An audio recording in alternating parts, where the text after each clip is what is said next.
যে মুসলমানের কোরআনে যদি ভুল ধরা যায় তাহলে সারা দুনিয়াতে প্রচার করে দেওয়া যাবে মুসলমান ভুল ধর্মের অনুসারে।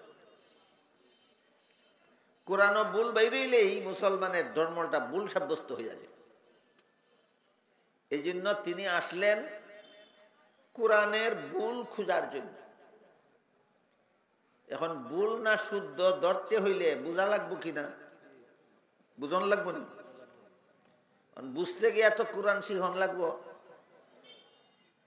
এখন দেখে আরবি ভাষায় পারদর্শিতা অর্জন না করলে কোরআন বুঝার কোনো উপায় নাই।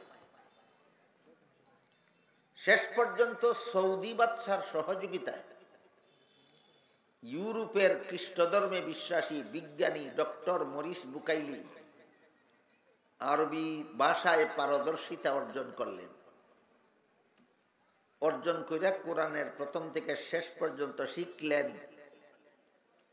এরপরে ভুল খোঁজা শুরু করলেন।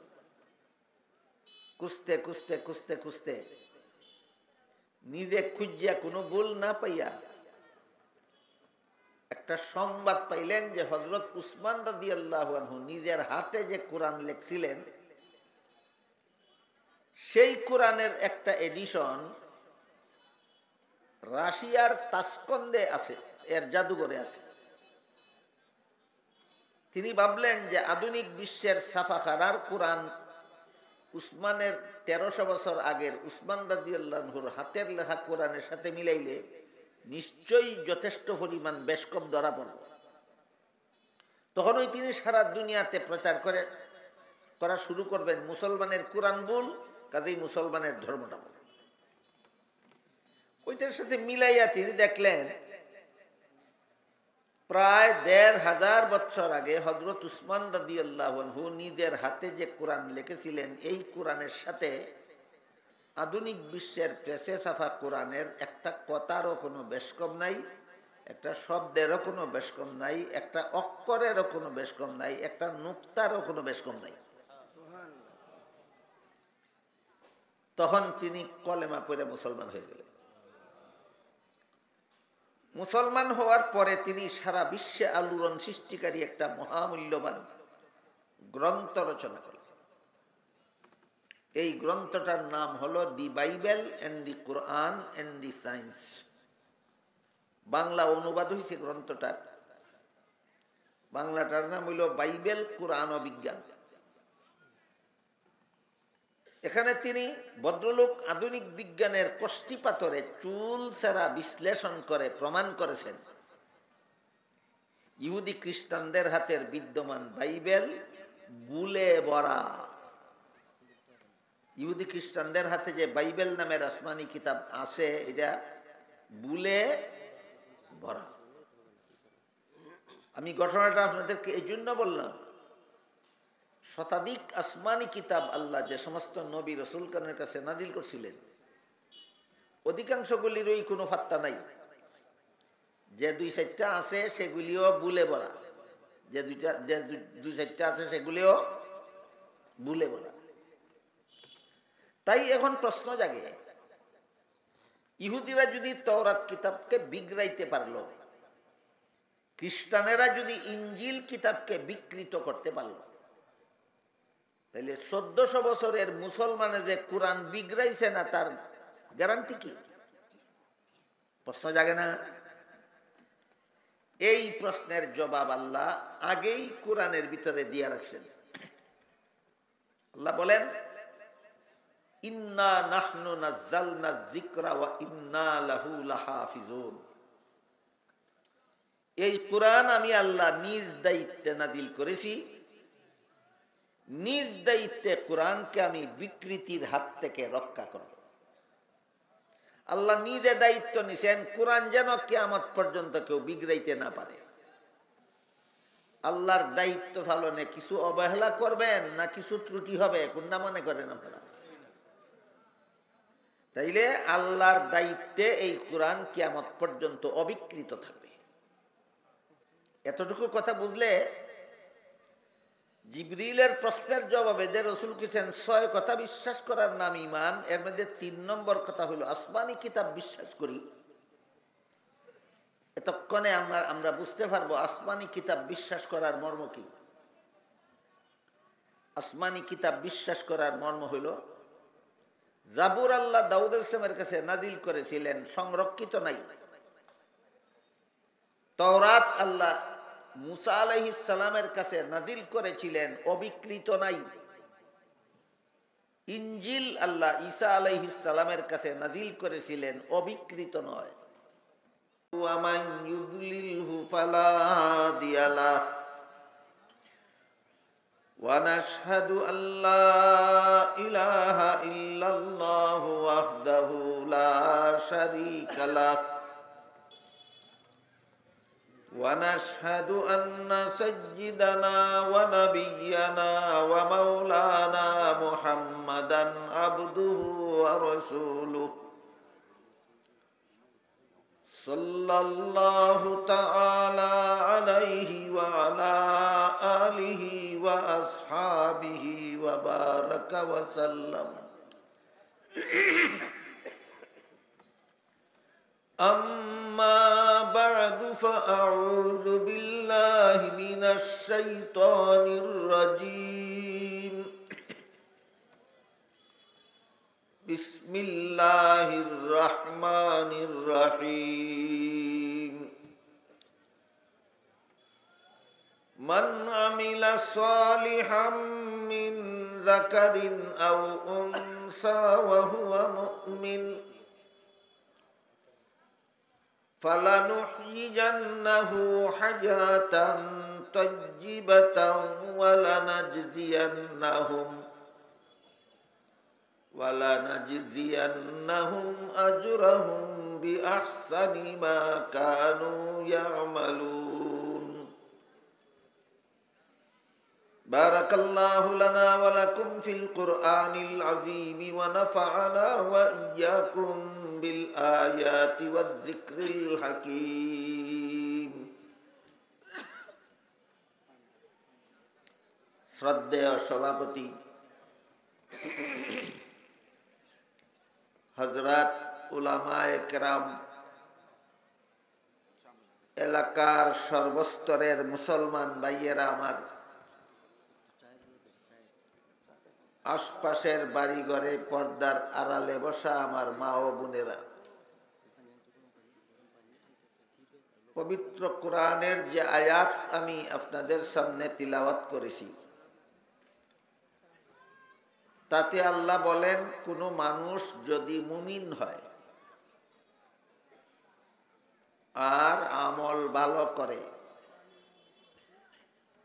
এই দুইটা কথার সাথে অন্য আয়াতে আল্লাহ আরো দুইটা কথা যোগ করেছেন।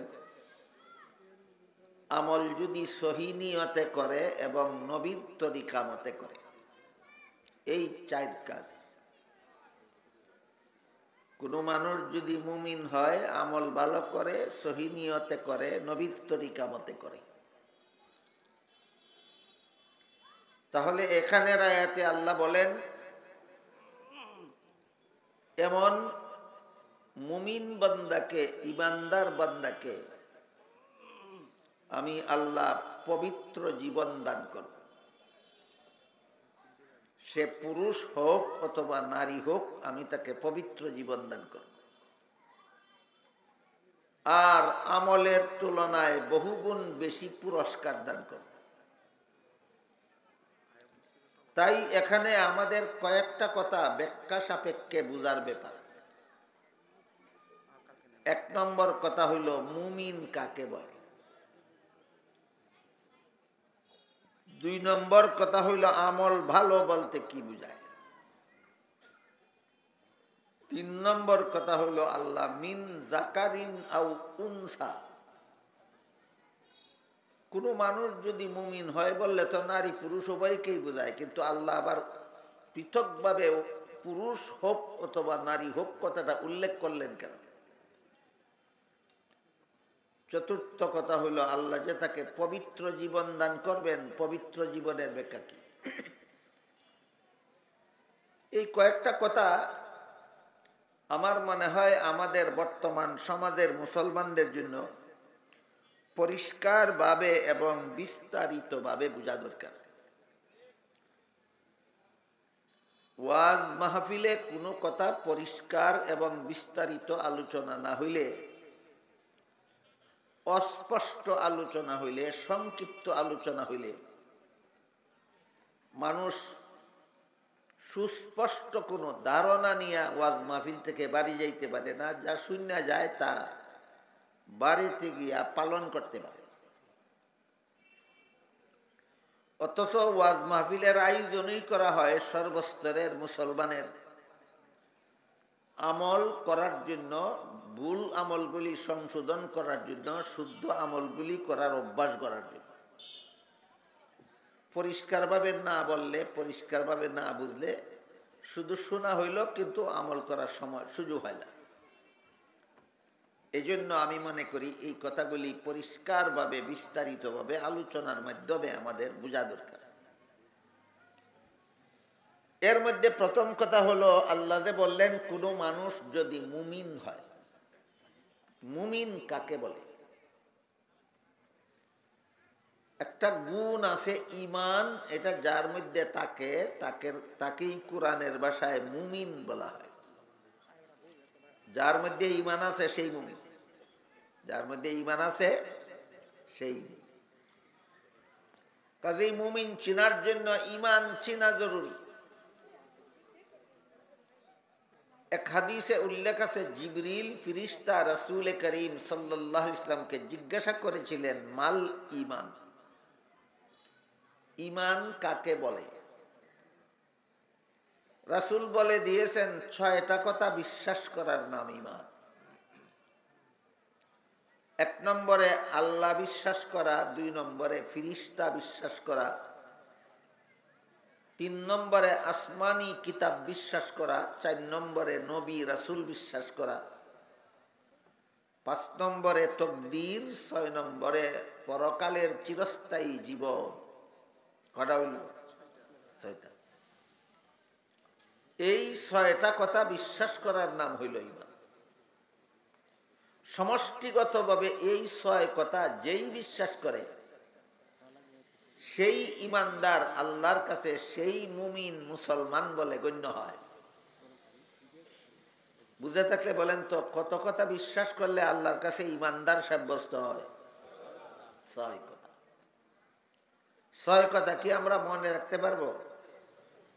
আল্লাহ বিশ্বাস, ফিরিস্তা বিশ্বাস, আসমানি কিতাব বিশ্বাস, নবী রাসূল বিশ্বাস, তকদীর আখিরাত। তকদীর এর মধ্যে আসমানি কিতাব সম্পর্কে কিছু কথা আছে। আল্লাহর পক্ষ থেকে দুনিয়ার মানুষের হেদায়েতের জন্য নবী রাসূলগণের কাছে যেসব কিতাব আল্লাহ পাঠাইতেন, এই কিতাবগুলি দুনিয়ার কোনো মানুষের রচিত না আল্লাহর প্রেরিত? এই জন্য এগুলিকে আসমানি কিতাব বলে। আল্লাহর পক্ষ থেকে নবী রাসূলগণের কাছে দুনিয়ার মানুষের হেদায়েতের জন্য যেসব কিতাব আল্লাহ পাঠাইতেন, এগুলিকে আসমানি কিতাব। যেমন দাউদ আলাইহিস সালামের কাছে আল্লাহ জাবুর কিতাব পাঠাইছিলেন। মুসা আলাইহিস সালামের কাছে আল্লাহ পাঠাইছিলেন তাওরাত নামের কিতাব। ঈসা আলাইহিস সালামের কাছে আল্লাহ পাঠাইছিলেন ইনজিল নামের কিতাব। মুহাম্মাদুর রাসূলুল্লাহ সাল্লাল্লাহু আলাইহি ওয়াসাল্লামের কাছে পাঠাইছেন কুরআন নামের কিতাব। এগুলি হলো আসমানি কিতাব। আসমানি কিতাব প্রায় শতাধিক, 100-রও বেশি আসমানি কিতাব আল্লাহ নবী রাসূলগণের কাছে পাঠাইছেন। এগুলির সিংহভাগই বর্তমান দুনিয়াতে নাই। 2-4টা আসমানি কিতাব বর্তমান দুনিয়াতে আছে। কুরআন ছাড়া যে কয়েকটা আসমানি কিতাব বর্তমান দুনিয়াতে বিভিন্ন মানুষের কাছে পাওয়া যায়, এগুলি আল্লাহ যেমনটা নাজিল করেছিলেন তেমনটা নয়, মানুষের হাতে বিকৃত। তাওরাত কিতাবকে ইহুদিরা বিকৃত করে ফেলেছে, ইনজিল কিতাবকে খ্রিস্টানেরা বিকৃত করে ফেলেছে। ঈসা আলাইহিস সালাম দুনিয়ার থেকে বিদায় হওয়ার 400 বছর পর 4 পণ্ডিতে মিলিয়া বিকৃত তাওরাত আর বিকৃত ইঞ্জিলের একটা সমন্বিত এডিশন তৈরি করেছে। এটার নাম দিয়েছে তারা বাইবেল। বুঝে থাকলে বলুন, বাইবেল আসমানি এক কিতাবের এডিশন না দুই কিতাবের সমন্বিত? একটা তাওরাত আর একটা ইঞ্জিল। অবিকৃত না বিকৃত? বিকৃত। পূর্ববর্তী আসমানি কিতাবের যে দুই চারটা আছে বর্তমান দুনিয়াতে, একটাও অবিকৃত নয়, সবগুলি বিকৃত, আর বাকিগুলির কোনো অস্তিত্বই নেই। এখন যে আমি আসমানি কিতাব বিশ্বাস করব, কোনটা বিশ্বাস করব, কিভাবে বিশ্বাস করব, এটা একটা সমস্যা আছে। এই সমস্যার একটা সুস্পষ্ট সমাধানের দরকার কিনা? সুস্পষ্ট সমাধানের দরকার। বিকৃত তওরাত এবং বিকৃত ইঞ্জিলের যে সমন্বিত এডিশন বাইবেল, এই বাইবেল বর্তমান দুনিয়ার ইহুদি খ্রিস্টানদের হাতে আছে এবং এরা খুব ভক্তি শ্রদ্ধার সাথে আল্লাহর পবিত্র কিতাব মনে করে এবং সংরক্ষণ করে। ইউরোপে একজন সেরা স্বাস্থ্য বিজ্ঞানী ছিলেন, তার নাম ছিল doctor Maurice Bucaille. Doctor Maurice Bucaille ধর্মবিশ্বাসে খ্রিস্টান ছিলেন। তার ভিতরে এক সময় একটা কুবুদ্ধি তার মাথায় খেললেন। তিনি ভাবলেন যে মুসলমানের কোরআনে যদি ভুল ধরা যায়, তাহলে সারা দুনিয়াতে প্রচার করে দেওয়া যাবে মুসলমান ভুল ধর্মের অনুসারে। কোরআনও ভুল বাইরেইলেই মুসলমানের ধর্মটা ভুল সাব্যস্ত হয়ে যাবে। এই জন্য তিনি আসলেন কোরআনের ভুল খোঁজার জন্য। এখন ভুল না শুদ্ধ ধরতে হইলে বোঝা লাগবো কিনা? বুঝন লাগবো না? বুঝতে গিয়ে তো কোরআন শিখন লাগবো। এখন দেখে আরবি ভাষায় পারদর্শিতা অর্জন না করলে কোরআন বুঝার কোনো উপায় নাই। শেষ পর্যন্ত সৌদি বাদশার সহযোগিতায় ইউরোপের খ্রিস্ট ধর্মে বিশ্বাসী বিজ্ঞানী ডক্টর মরিস বুকাইলি আরবি ভাষায় পারদর্শিতা অর্জন করলেন। অর্জন করে কোরআনের প্রথম থেকে শেষ পর্যন্ত শিখলেন। এরপরে ভুল খোঁজা শুরু করলেন। খুঁজতে খুঁজতে খুঁজতে খুঁজতে নিজে খুঁজিয়া কোনো ভুল না পাইয়া একটা সংবাদ পাইলেন যে হযরত উসমান রাদিয়াল্লাহু আনহু নিজের হাতে যে কোরআন লিখছিলেন, সেই কোরআনের একটা এডিশন রাশিয়ার তাসকন্দে আছে, এর জাদুঘরে আছে। তিনি ভাবলেন যে আধুনিক বিশ্বের ছাপাখানার কোরআন উসমানের 1300 বছর আগের উসমান রাদিয়াল্লাহু আনহুর হাতের লেখা কোরআনের সাথে মিলাইলে নিশ্চয়ই যথেষ্ট পরিমাণ বেশকম ধরা পড়বে। তখনই তিনি সারা দুনিয়াতে প্রচার করা শুরু করবেন মুসলমানের কোরআন ভুল, কাজেই মুসলমানের ধর্মটা ভুল। ওইটার সাথে মিলাইয়া তিনি দেখলেন প্রায় 1500 বছর আগে হযরত উসমান রাদিয়াল্লাহু আনহু নিজের হাতে যে কোরআন লিখেছিলেন, এই কোরআনের সাথে আধুনিক বিশ্বের প্রেসে ছাপা কোরআনের একটা কথারও কোনো বেশকম নাই, একটা শব্দেরও কোনো বেশকম নাই, একটা অক্ষরেরও কোনো বেশকম নাই, একটা নুক্তারও কোনো বেশকম নাই। তখন তিনি কলেমা পড়ে মুসলমান হয়ে গেলেন। মুসলমান হওয়ার পরে তিনি সারা বিশ্বে আলোড়ন সৃষ্টিকারী একটা মহামূল্যবান গ্রন্থ রচনা করলেন।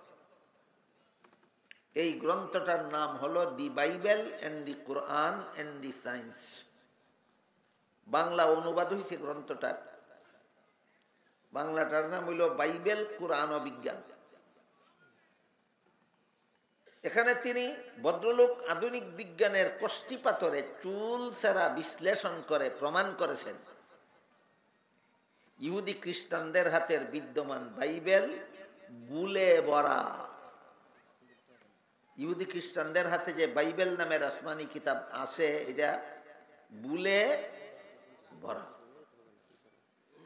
আমি ঘটনাটা আপনাদেরকে এই জন্য বললাম, শতাধিক আসমানি কিতাব আল্লাহ যে সমস্ত নবী রসুলগণের কাছে নাজিল করছিলেন, অধিকাংশগুলিরই কোনো ফাত্তা নাই। যে দুই চারটা আছে সেগুলিও ভুলে ভরা, যে দুই চারটা আছে সেগুলিও ভুলে ভরা। তাই এখন প্রশ্ন জাগে, ইহুদিরা যদি তওরাত কিতাবকে বিগড়াইতে পারল, খ্রিস্টানেরা যদি ইঞ্জিল কিতাবকে বিকৃত করতে পারল, তাহলে 1400 বছরের মুসলমানে যে কোরআন বিগড়াইছে না তার গ্যারান্টি কি? প্রশ্ন জাগে না? এই প্রশ্নের জবাব আল্লাহ আগেই কোরআনের ভিতরে দিয়ে রাখছেন। আল্লাহ বলেন, ইন্না নাহনু নাযালনা যিকরা ওয়া ইন্না লাহু লাহাফিজুন। এই কোরআন আমি আল্লাহ নিজ দায়িত্বে নাজিল করেছি, নিজ দায়িত্বে কোরআনকে আমি বিকৃতির হাত থেকে রক্ষা করব। আল্লাহ নিজে দায়িত্ব নিছেন কোরআন যেন কিয়ামত পর্যন্ত কেউ বিগড়াইতে না পারে। আল্লাহর দায়িত্ব পালনে কিছু অবহেলা করবেন না কিছু ত্রুটি হবে, কোনটা মনে করেন আপনারা? তাইলে আল্লাহর দায়িত্বে এই কোরআন কিয়ামত পর্যন্ত অবিকৃত থাকবে। এতটুকু কথা বুঝলে জিবরিলের প্রশ্নের জবাবে যে রসুল কেছেন 6 কথা বিশ্বাস করার নাম ঈমান, এর মধ্যে 3 নম্বর কথা হলো আসমানি কিতাব বিশ্বাস করি। এতক্ষণে আমরা বুঝতে পারবো আসমানি কিতাব বিশ্বাস করার মর্ম কি। আসমানি কিতাব বিশ্বাস করার মর্ম হইল, জাবুর আল্লাহ দাউদ ইসলামের কাছে নাজিল করেছিলেন, সংরক্ষিত নাই। তাওরাত আল্লাহ মুসা আলাইহিস সালামের কাছে নাজিল করেছিলেন, অবিকৃত নাই।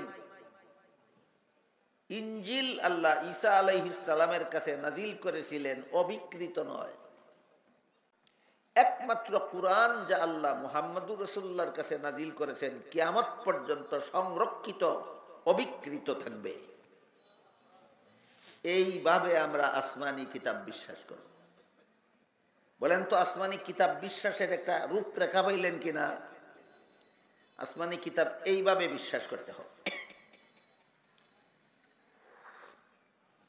এছাড়া পূর্ববর্তী আসমানি কিতাবের বিধানগুলি রহিত হয়ে গেছে কোরআনের মাধ্যমে। কোরআন নাজিল শুরু হওয়ার পর থেকে কিয়ামত পর্যন্ত আর কোনো আসমানি কিতাবের বিধান চলবে না, অবিকৃত থাকলেও না। কোরআন নাজিলের পর থেকে দুনিয়াতে কিয়ামত পর্যন্ত বিধান চলবে একমাত্র কোরআনের। এই হইল কোরআন বিশ্বাস করি কথার সংক্ষিপ্ত মর্মকথা। আমরা 1 নম্বরে আল্লাহ বিশ্বাস করে ঈমানদার হইছি, 2 নম্বরে ফিরিস্তা বিশ্বাস করে ঈমানদার হইছি, 3 নম্বরে আসমানি কিতাব বিশ্বাস করে ঈমানদার হইছি। কিভাবে? যেভাবে এখন বর্ণনা করা হইল এইভাবে। সবটুকু বর্ণনার সারমর্ম এই দাঁড়ায় যে আমি 1 নম্বরে আল্লাহ বিশ্বাস করি, 2 নম্বরে ফিরিস্তা বিশ্বাস করি, 3 নম্বরে কোরআনের সব কথা সত্য, সঠিক, কিয়ামত পর্যন্ত বলবৎ, সংরক্ষিত বিশ্বাস করি। কোরআনের সব কথা সত্য, সঠিক, সংরক্ষিত, কিয়ামত পর্যন্ত কোরআনের বিধানগুলি বলবৎ না রহিত? বলবৎ। এইভাবে কোরআন বিশ্বাস করলেই আসমানি কিতাবের উপর বিশ্বাস করার সব মর্ম আদায় হয়ে গেল। সুতরাং কোরআন বিশ্বাসই ঈমান। আল্লাহ বিশ্বাসের কথাও কোরআনে আছে, ফিরিস্তা বিশ্বাসের কথাও কোরআনে আছে, কোরআন বিশ্বাসের কথাও কোরআনে আছে, নবী রসুল বিশ্বাস করার কথাও কোরআনে আছে, তকদির বিশ্বাস করার কথাও কোরআনে আছে, আখিরাত বিশ্বাস করার কথাও কোরআনে আছে। রাসূল যে 6 কথা বিশ্বাস করাকে ঈমান বলছেন, 6 কথার 6 কথাই কোরআনে আছে। কাজেই কোরআন বিশ্বাস করলেই 6 কথা বিশ্বাস হয়। বুঝলেন নি কথা? কথাটা বুঝানির লাগে আপনারা একটা উদাহরণ দিই। কয়েক বছর আগে আমি দেখছিলাম দোকানে একটা আগরবাতি কিনতে পাওয়া যেত, এটার নাম 4 in 1। আপনারা নেত্রকোনায় আছে কিনা, ছিল কিনা আমি জানি না। একটা আগরবাতির নাম ছিল 4 in 1। 4 in 1 এর তো কি, একের ভিতর 4। কেন এই নাম দিল? একটা প্যাকেট আগরবাতি কিনিয়া আপনি এটা খুললে একটার প্যাকেটের ভিতরে আরো 4টা ছোট ছোট প্যাকেট পাওয়া যেত। বলেন কত প্যাকেটে কত প্যাকেট? এই জন্য নাম দিছে 4 in 1। ঠিক তেমনি ভাবে কোরআন নামের এক প্যাকেটের ভিতরে ইমানের 6 কথা প্যাকেট করে দিছে। কোরআন নামের এক প্যাকেটও ইমানের 6 প্যাকেট ঢুকাইয়া দিছে। কাজে 6 কথা বিশ্বাস করার নাম ইমান বললেও ইমানের পরিচয় হয়। কোরআনের সব কথা বিশ্বাস করার নাম ইমান বললেও ইমানের পরিচয় হয়। তাহলে ইমানের পরিচয়টা আরো শর্টকাট হয়ে গেল। কোরআন বিশ্বাস করার নাম ইমান। শর্টকাট হইল না? কোরআন বিশ্বাস করার নাম ইমান। কোরআনের শুরু থেকে শেষ পর্যন্ত আল্লাহ যা কিছু বলেছেন সঠিক বলেছেন। যত বিধান দিয়েছেন বাস্তবসম্মত বিধান দিয়েছেন, কিয়ামত পর্যন্ত বলবৎ। এইভাবে কোরআন বিশ্বাস করার নামই ঈমান। কিন্তু দুঃখের বিষয়, আমাদের সমাজের সাধারণ মুসলমানরা এরা ঠিক এইভাবেই কোরআন বিশ্বাস করে। আমি যতটুকু যাচাই করে পাইছি, আমাদের দেশের সাধারণ মুমিন মুসলমানের ঈমান হইল আল্লাহ কোরআনে যা কইছে ঠিকই কইছে, আমি বুঝি আর না বুঝি, এটাই পিওর ঈমান, নির্ভেজাল ঈমান। কিন্তু বর্তমানে মুসলমান সমাজে এমন কিছু জ্ঞান পাপী পণ্ডিতের আবির্ভাব হয়েছে যারা কোরআনের বিভিন্ন কথার বিরুদ্ধে যুক্তি দাঁড় করায়। কোরআনে আল্লাহ যা কইছেন সঠিক কইছেন এই কথা না, কোরআনের অমুক কথা ঠিক কিনা ওইটা নিয়ে বিচার বিশ্লেষণ করে। কোরআনের বিভিন্ন কথার বিরুদ্ধে যুক্তি দাঁড় করায়। আমার এতক্ষণের কথা বুঝা থাকলে বলেন, কোরআন বিনা আপত্তিতে মেনে নেওয়ার নাম ঈমান, না কোরআনের কথার বিরুদ্ধে যুক্তি দেওয়ার নাম ঈমান? তাহলে যারা কোরআনের কথার বিরুদ্ধে যুক্তি দেয় একেবারে পিওর বেঈমান। বেঈমানির মধ্যে আর কোনো মিশ্রণ নাই। এদের ব্যাপারে সাধারণ মুসলমানের ঈমান হেফাজতের জন্য সতর্ক থাকতে হবে। এদের কুযুক্তি, শয়তানি যুক্তি যেন আপনাদের মাথায় ঢুকতে না পারে। আপনাদের ঈমান হেফাজতের জন্য এই ধরনের কিছু জ্ঞান পাপীদের কিছু কুযুক্তির আলোচনা আমি আপনাদের করতে চাই, যেটা কোরআনের প্রতি আপনাদের ঈমান যেন ঠিক থাকে, ঈমানটা যেন নষ্ট না হয়।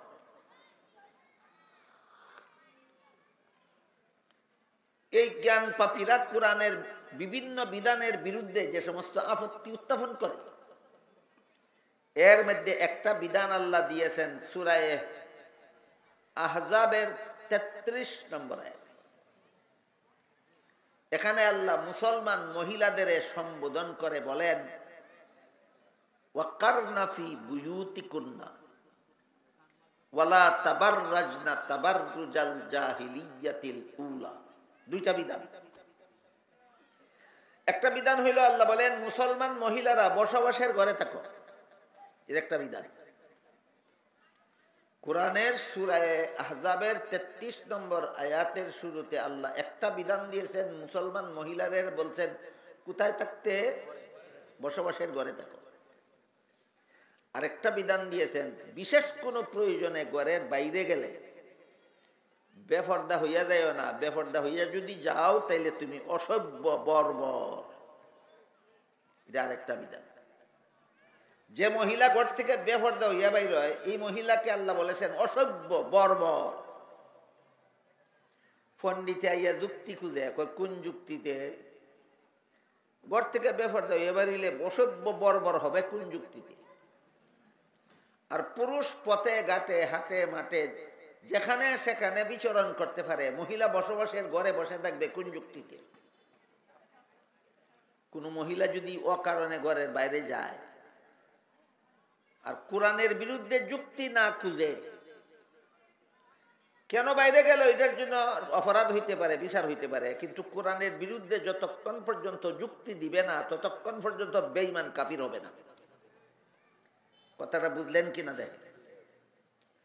একজন মহিলা ও কারণেই ঘর থেকে বেপরদা হইয়া বাইরে গেল, ঘরের বাইরে গেল, এটা অপরাধ আছে, বিচার আছে, কিন্তু কোরআনের বিরুদ্ধে তো যুক্তি দিছে না।